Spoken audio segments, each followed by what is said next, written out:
Hey Bat fans, welcome back to Room 237, and I'm actually going to have a few Batman related videos for you today.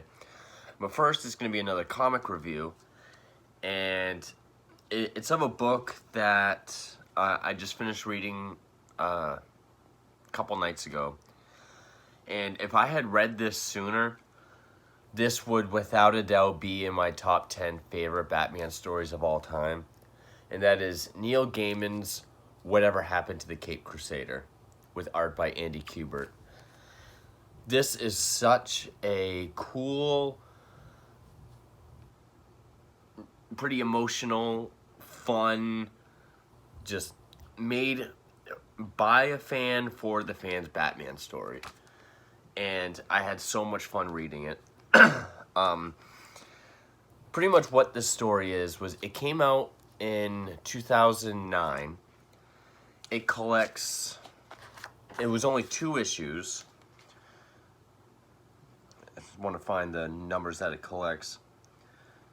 It collects Batman 686 and Detective Comics 853. Because at this time, you had Grant Morrison's run, which at this exact period, it was the R.I.P. Final Crisis time, where Batman was going to die. And we were all told by DC, we're killing off Batman, Batman's done, we're ending Batman and Detective Comics. Of course, we did not believe them, and we were right. But the idea was, and so before reading this, I knew this was going to be, the story is Batman's funeral. And everyone in the Bat mythos shows up and shares their story of how Batman died. A la Almost Got Him from the animated series. But it does not take place in main continuity. It's not the funeral from R.I.P. Final Crisis. It really is its own standalone story. And it's very similar to Alan Moore's 1986 story, Whatever Happened to the Man of Tomorrow, which when that came out, they were doing the same thing. We're going to end Superman, we're going to end Action Comics. So that sort of did the same thing, but one second.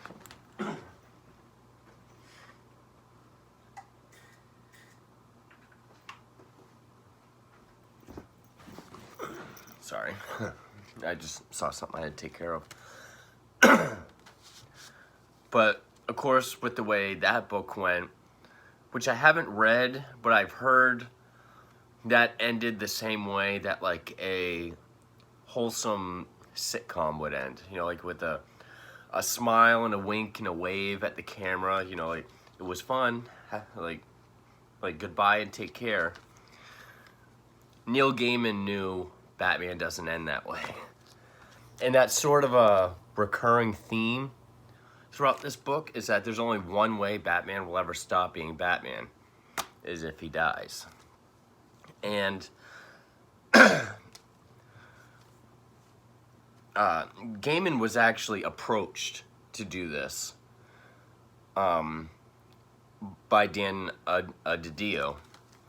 And of course, Gaiman is a lifelong Batman fan. He watched Adam West as a kid. He was paired up with Andy Kubert. And of course, you know, the opportunity and to work with Kubert, Gaiman was like, when that happens, you say yes.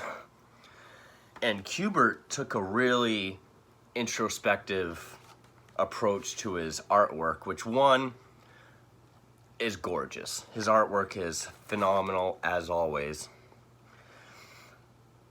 But they both pay tribute because it's full of Easter eggs. It's kind of wrapping up similar with the Superman one.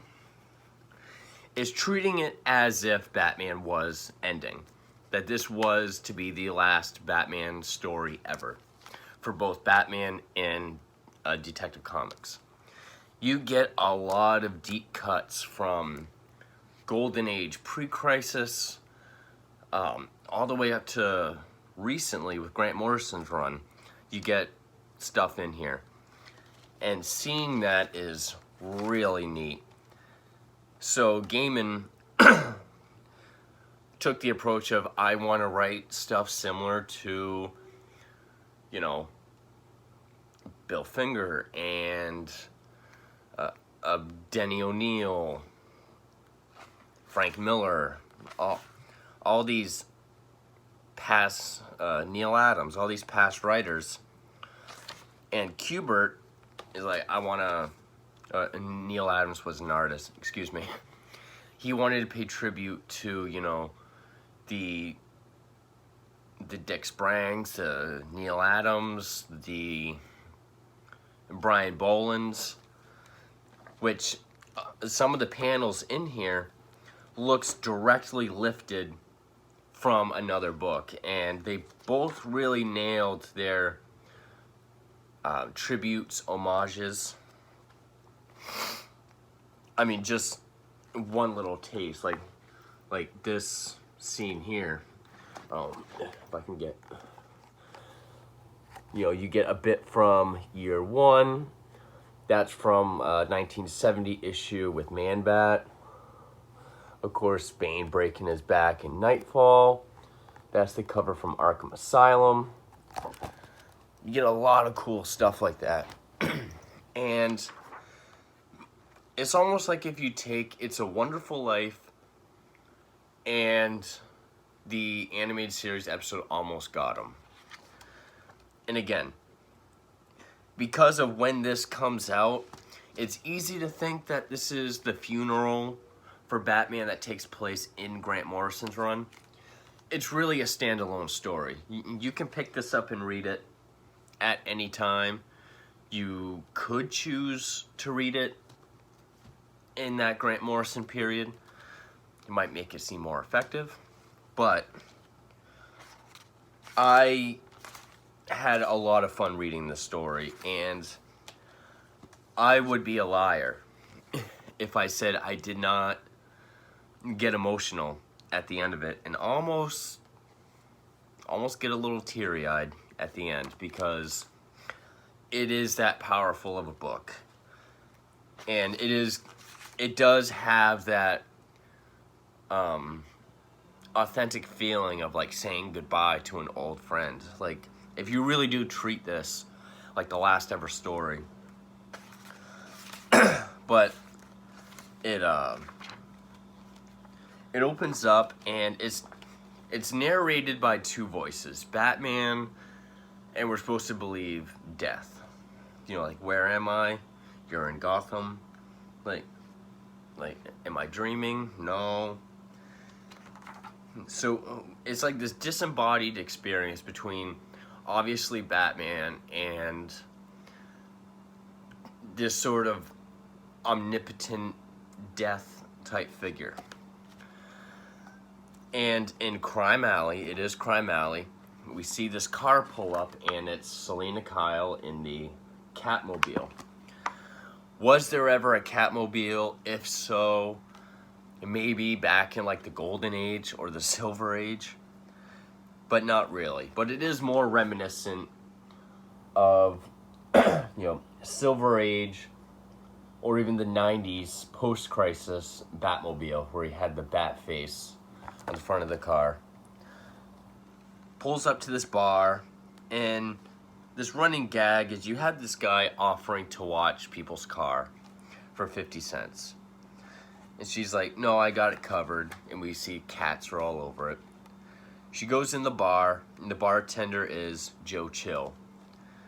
And they both, without saying it, are talking, they know what each other's talking about.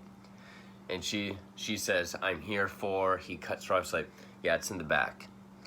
She was like, I didn't expect to see you here. And he says, I was here in the beginning. I would never miss this. And it's just like, okay, that's kind of cool as well. So she goes in the back, and it's essentially Batman's wake. You have villains and allies from his whole history showing up. Like, of course, you get Two-Face and his Two-Face mobile, which is another thing that I don't think happened. I think it's playing on because the Catmobile, and eventually see the Joker mobile, they all look like different iterations of the Batmobile because you don't really see the Batmobile in this story. So I guess that's their way of paying homage to it. Of course, the guy offers to watch Two-Face's car, and he's like, well, flip the coin. Clean side, I give you $1 to watch it. Marred side, I kill you, put you in the car so people know to stay away from it. He lives. And of course, and then we see Gordon pushing Barbara in her wheelchair, so she's still paralyzed Oracle Barbara. Joker. And now the guy wants nothing to do with watching his car. He's like, you're the Joker. You'll kill me regardless. And Joker's like, please. I kill people when it's funny. What could possibly be funny about killing you? And then you really get the idea of what we're looking at because we see Ra's and Damian showing up. And they appear as they first appear in Batman and Son, which Andy Kubert had done just a couple years before with Grant Morrison. So you know you're getting a lot of pulls from a lot of different, Joker and Harley appear as they do from the animated series. And you get two big stories. You get Catwoman's and you get Alfred's. And then you get little snippets of other stories from other people. And the first story is the Catwoman's tale, which, yes, that is Catwoman as she first appeared, when she first appeared in the Golden Age. She looked more like a themed superhero with a cat mask, but she was a full-on villain. It shows how they met. You know, she's robbing a diamond, the Kit Kat diamond, which I think was something from the animated series. I'm trying to remember. And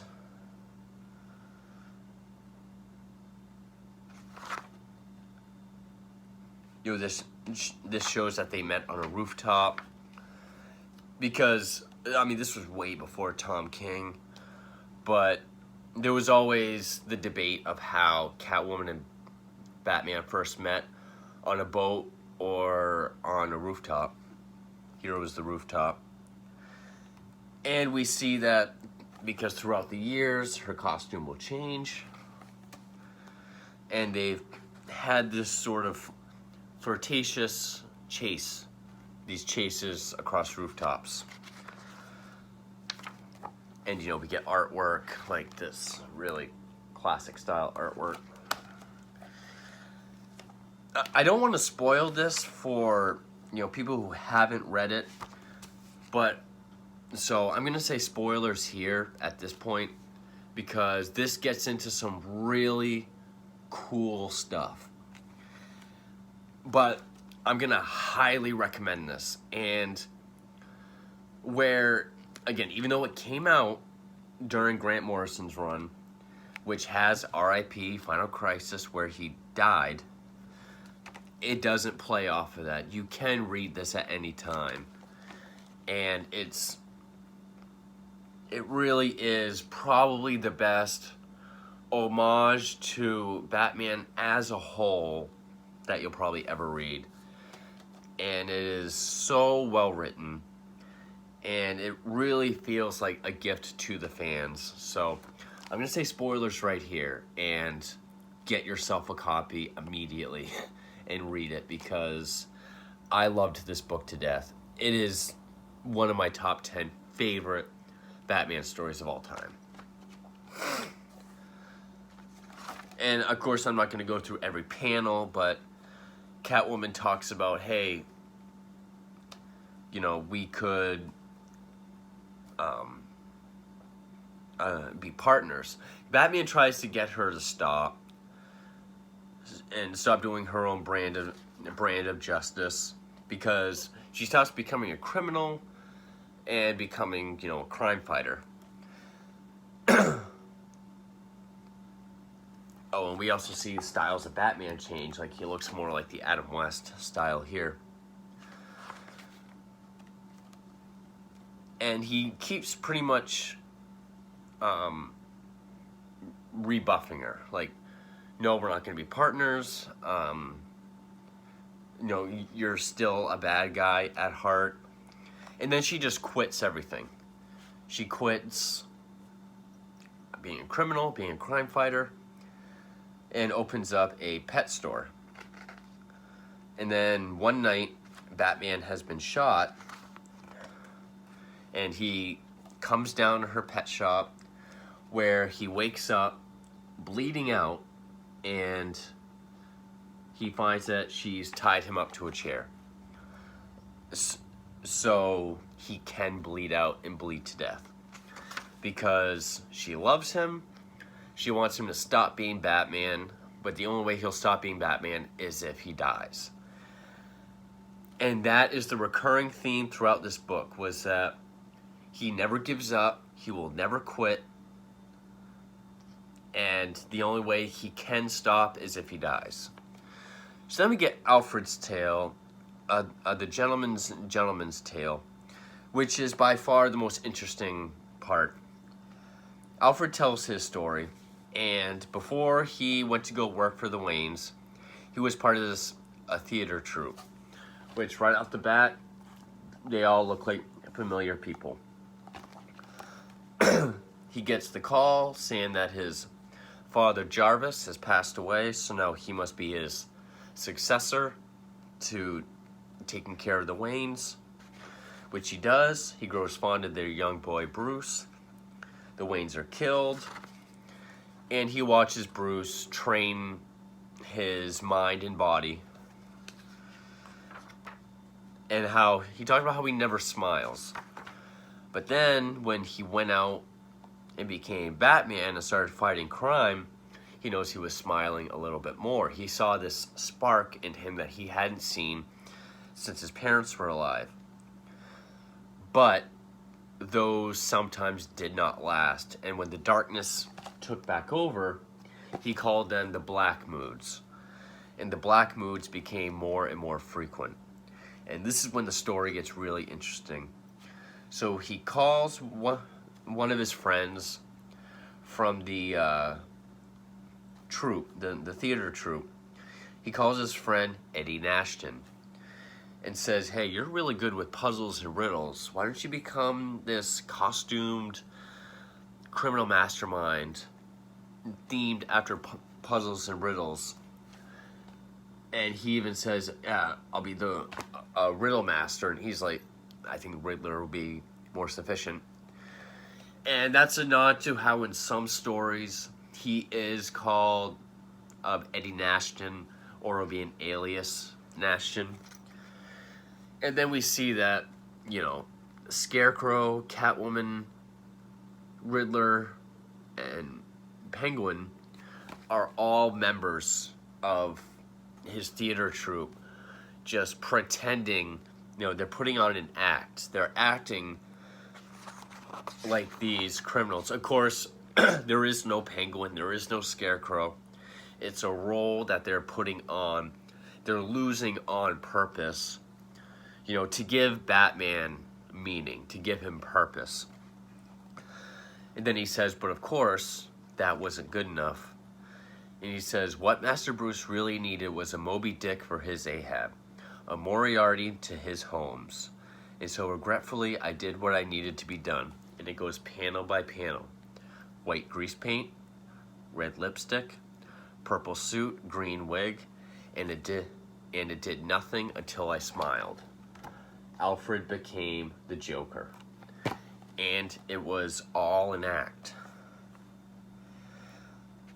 And when I read that, I was just like, what? And of course, this isn't stuff that really happened. Because after each story, the narration, Bruce is like, well, wait a minute, that's not what happened. This isn't at all what happened.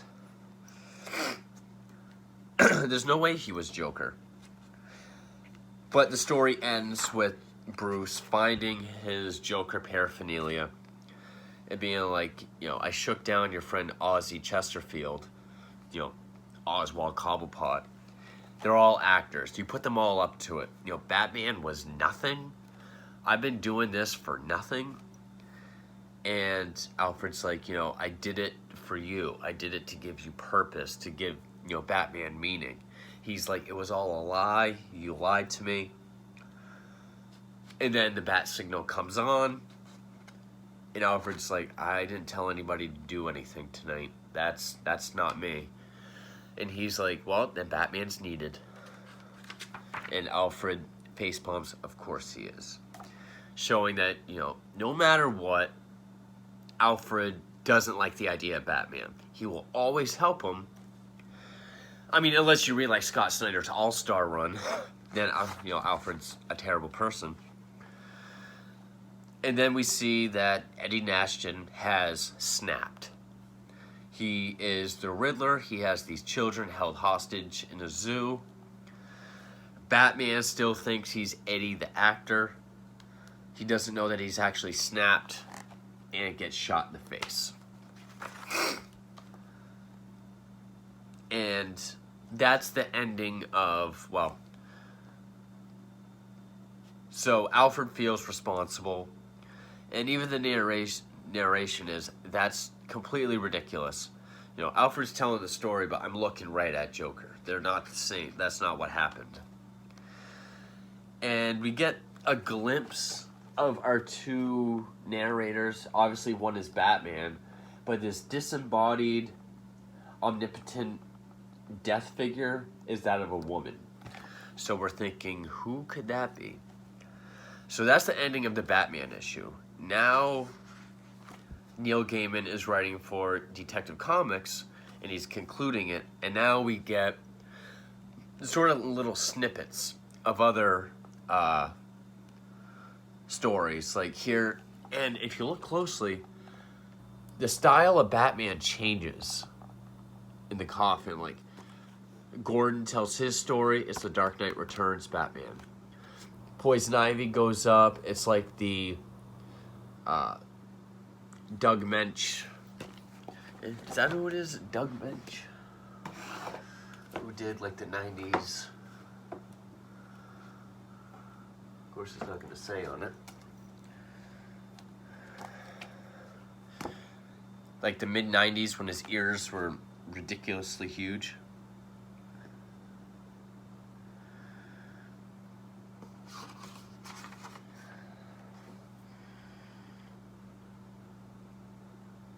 Kelly Jones.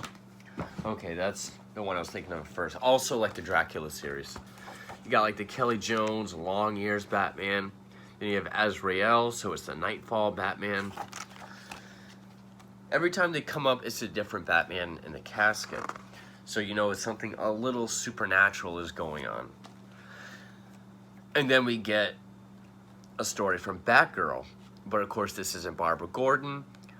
This is pre-Crisis, so I'm not super well versed in. But Barbara and Dick have a kid, who I believe is this girl, who was like the first real Batgirl. But anyway, it's like Silver Age Batgirl. She has this bomb. She's like, there's nothing that can be done. And she talks about how Batman just grabbed it, held it like a baby, dove into the ocean. Or dove into the bay. And it went off and killed him. And the last thing he said was, there's always something to be done.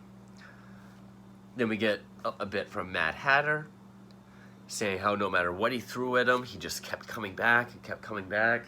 He wouldn't stop. He wouldn't give up.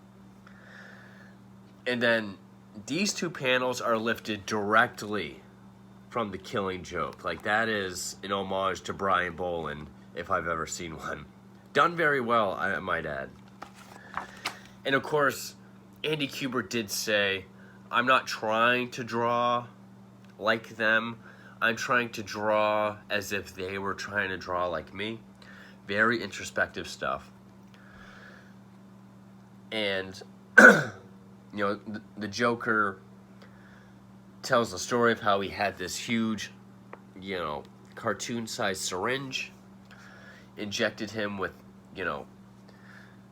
enough Joker venom to kill an army of elephants, and he still wouldn't laugh, he still wouldn't smile, and Batman says, because it's not funny. And then he died, and he died still not smiling. So now Joker is frowning. And again, those two, again, and this isn't like when people say, oh, it reminds me of those, that must be the inspiration. No, that literally is lifted from the Killing Joke panels. Again, done very well. Dick Grayson appeared earlier in this book, but he appears again, this time as, like Silver Age Robin. And he talks about, he was holy, which kind of plays on the Burt Ward, how he said, like, like, holy t-shirts Batman, or holy blank Batman. Because he died for us. He died protecting us. Then we see Clayface, which is awesome because we don't always get to see Clayface. He's modeled more so after the animated series style.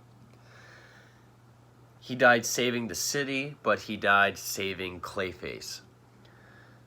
And, Clayface tried to tell him he himself wasn't worth it.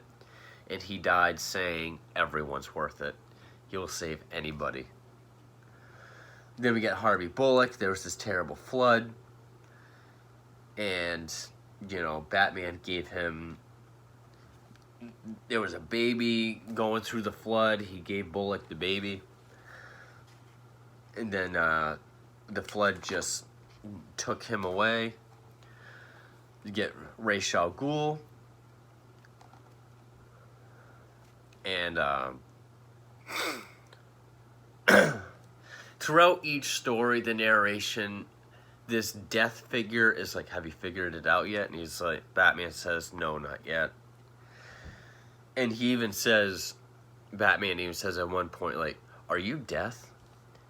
And at this point, we can call her she.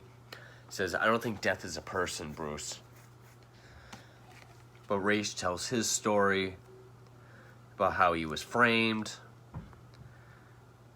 which I think this is a nod to the Fairchild murders of Bruce Wayne, Murder and Fugitive. He deduced that because Ra's plan was to completely disgrace him and dismantle him, framing him for multiple murders, but he deduced that it was Ra's. And then he came after him, and he died from a scorpion sting in the desert. Just a lone scorpion sting. Wasn't the League of Assassins, but he still died trying to, never giving up. Then we get Superman. And Superman tells the story of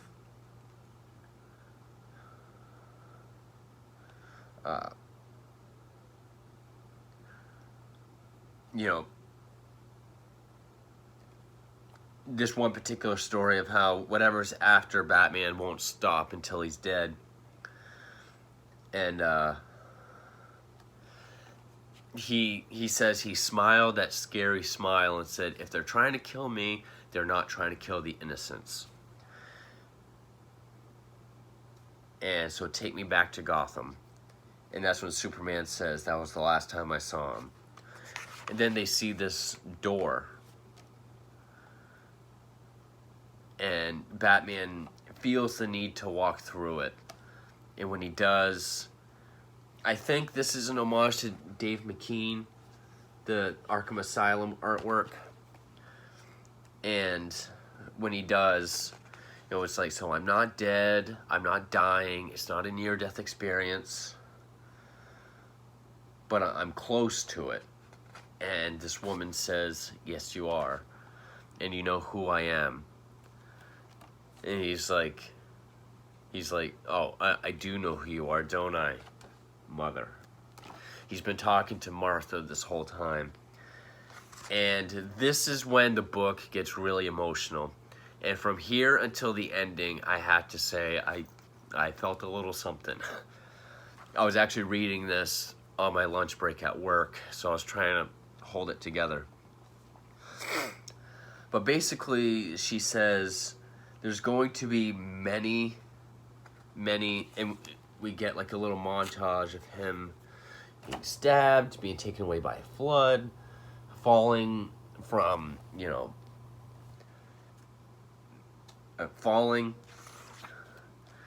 and then there's what I showed you earlier with the year one hiding under the staircase, 1970 Man-Bat cover, Nightfall, Arkham Asylum. It says, there's going to be many deaths of Batman. And so all of these stories about how Batman died, although conflicting, within the context of this book, they all really happened.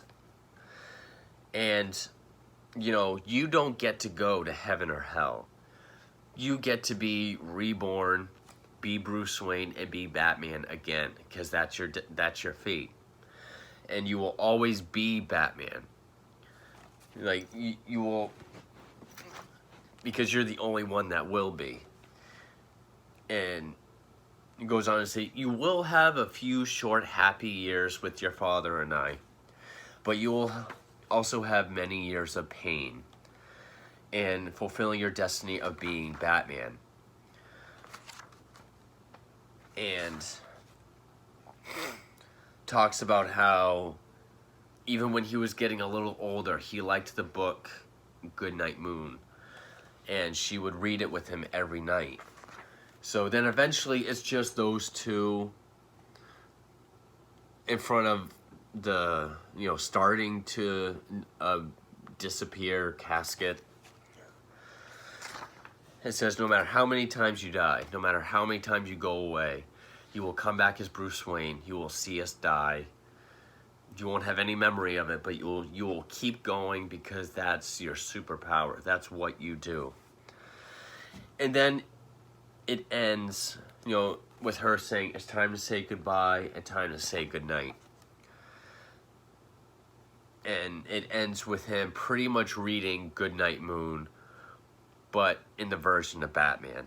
Goodnight House, Goodnight Batcave, Goodnight Mechanical Dinosaur, Goodnight Giant Penny, Goodnight Batmobile, many different characters, Goodbye Alfred, Boy Wonder, Joker, all of you, Goodnight Gotham City, Goodnight Bat Signal, Goodbye Stars in the Big Night Sky, Goodnight, Goodbye, Goodnight. And, it's like he's going away, he's passing over, and you get this really cool panel where the bat signal turns into hands grabbing a newborn, which those hands then give the baby to Martha Wayne, who addresses him as Bruce. And his life starts all over again, and he will become Batman. And that is whatever happened to the Caped Crusader. I know this video has been long, but this book is so full of Easter eggs and nods and winks to really key things past that I wanted to make sure I hit as many as possible. It is kind of dark in the sense that the only way Batman can end is if he dies. But I thought this was the most wholesome way to do it. I mean, incorporating it with Goodnight Moon, try not to get emotional when you read it. Again, even if this was, in fact, the last Batman story ever written, I could only hope it would be this good. I like that it's a disembodied kind of story with anyone shows up. If you get this deluxe edition, you get some concept art, You get some older Neil Gaiman stories, which can be fun to read. But yeah, whatever happened to the Caped Crusader.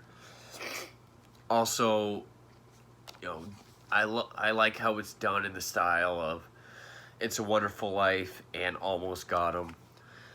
I love the artwork by Andy Kubert.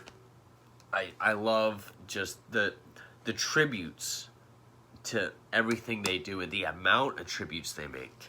On top of just being a very thoughtful, interesting, just perfect story. Or perfect at what it tried to do, which was a goodbye Batman story. And I absolutely loved it. This is one of my all-time favorites. And if you stuck through this video, I didn't do the story any justice as far as how well written it is and just the emotional impact of it. So definitely read it for yourself. But whatever happened to the Caped Crusader, Neil Gaiman, Andy Kubert, wonderful story. Thank you for watching.